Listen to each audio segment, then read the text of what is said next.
Welcome, everybody, to the Global Advertising Lawyers Alliance annual conference. It's the first time we've done the conference outside of the United States, and it's a great pleasure to welcome everybody here to London.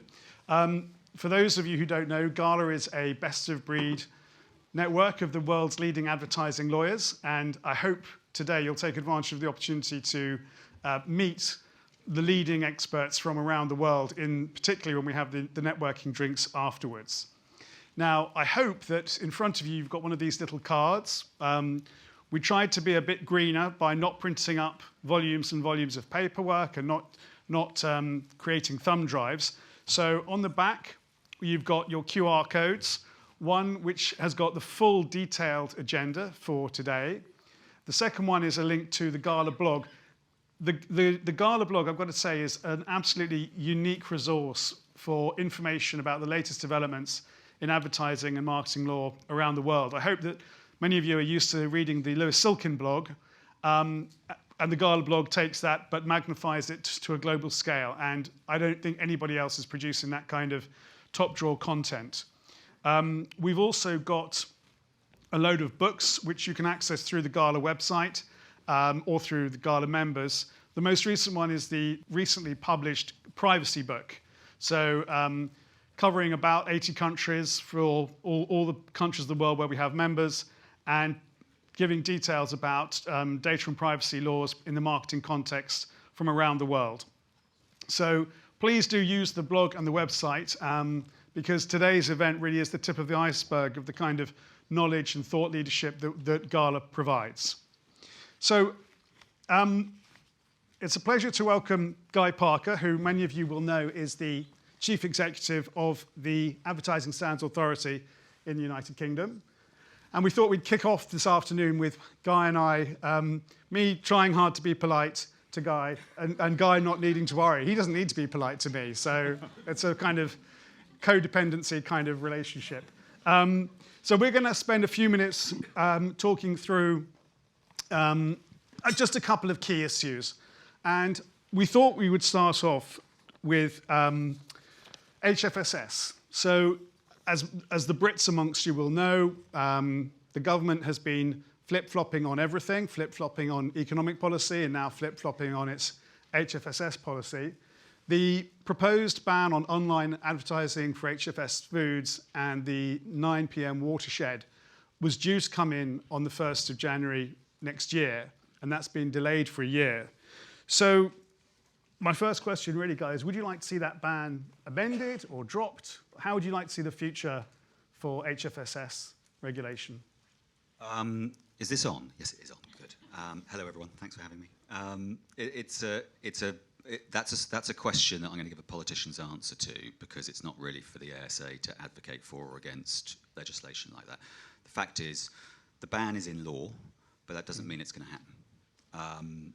And the ban is trying to deliver on objectives to reduce childhood obesity, primarily. And my view on that is it's obviously the right objective. The question is, how do you do that through advertising regulation? I think that if you go up to the global level, we got food pledges that companies volunteer to follow.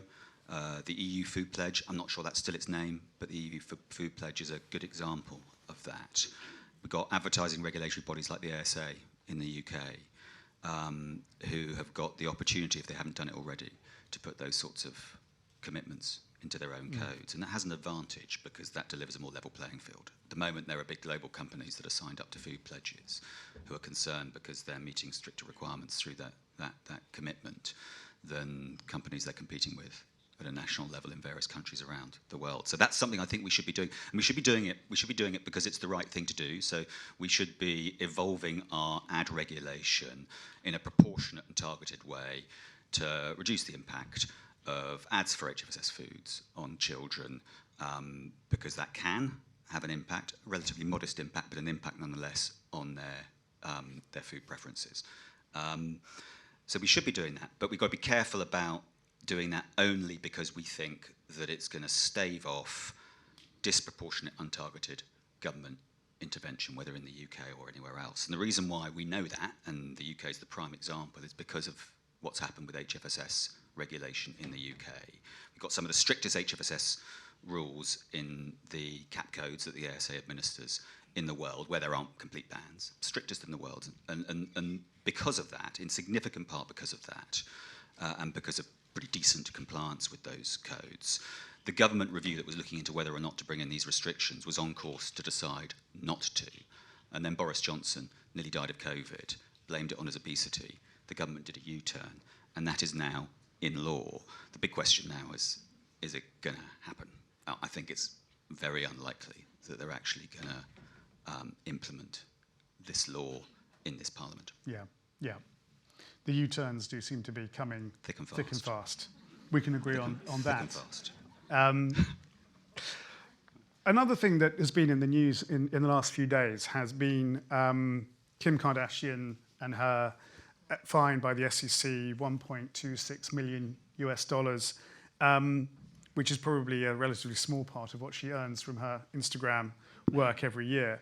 Now, that was partly about pumping and dumping, so promoting this particular type of cryptocurrency, making money when the price rose and selling, dumping her stock and making a big profit.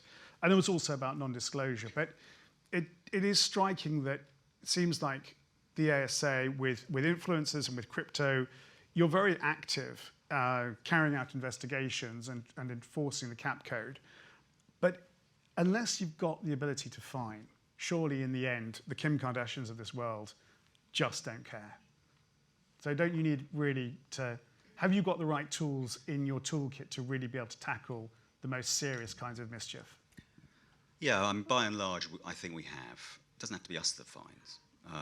If we've spotted a problem and repeated non-compliance by a big celebrity or a brand that's using a bunch of different influencers and constantly not disclosing their influencer advertising, then we can do a great job of monitoring that activity, identifying that there's a repeat problem here that needs to be tackled, instigating our sanctions, which do normally work, by the way. But if there's a real tough case, we can refer to a body that does have the power to fine.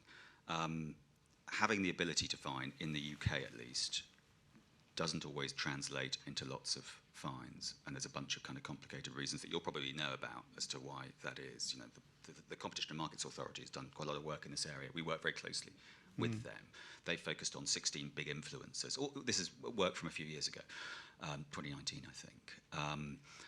The challenge they've got, and the reason why they're after civil powers, is because it's just very, very difficult for them to deal with repeated non-compliance. If they can't exert sort of soft power through threats and so on, and get businesses or big celebrities or big influencers to sign undertakings, if they can't do that, it's a nightmare for them to take it through the courts, which is the process here that leads to the fine. So just having the ability to fine doesn't mean that fines happen, I suppose, is one point. And where we're focusing, and a bunch of other advertising regulatory bodies like us in other countries in Europe and around the world are focusing, is on improving our use of technology to monitor influencer content and then running it through machine learning models, as we are doing now, to filter that content and score that content for the likelihood that it is, first of all, advertising, and secondly,